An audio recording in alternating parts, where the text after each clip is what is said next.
I too welcome the opportunity to speak briefly on this hugely important piece of legislation.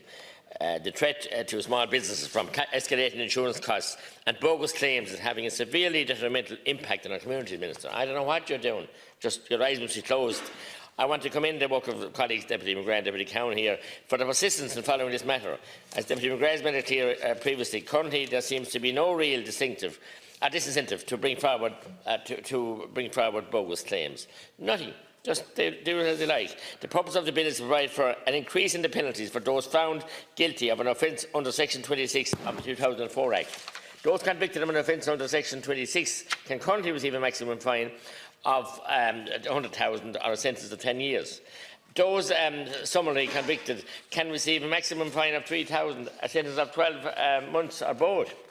This bill increases the maximum fine that can be imposed for summary conviction to a Class A fine, which currently stands at 5,000.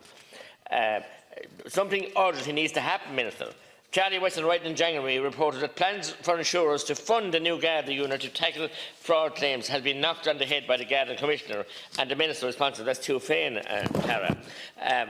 Your response, not the Minister of Insurance Reform is Deputy Minister of State. This in turn led to the government being accused by the Alliance for Insurance Reform of engaging in a perpetual round of bickering and pass the parcel instead of progressing key insurance reforms. This is deeply regrettable, Minister, especially given that Charlie Weston has also observed that the idea was based on the Insurance Fraud Enforcement Department operated by the City of London Police, which is funded by the insurance companies in Britain, but the companies have no operational control over it. Why can't we do it here? Who are we covering? We need to be as creative as London if we are to deal with this. Minister, look, I don't know what you're doing, but as I said, civil legal aid is a huge part of it. And I will pick you back here from you, Minister, confirming to me that in a parliamentary reply that over 605 million euro have been allocated for legal aid since 2011, free legal aid.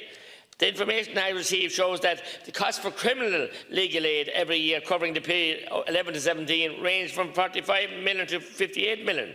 The average cost per annum during the same period for civil legal aid shows that it has never dropped below 30 million. Indeed, there has been a 9 million increase for costs in 2011 to 2017. That's a gravy train, Minister, and you're afraid to derail it.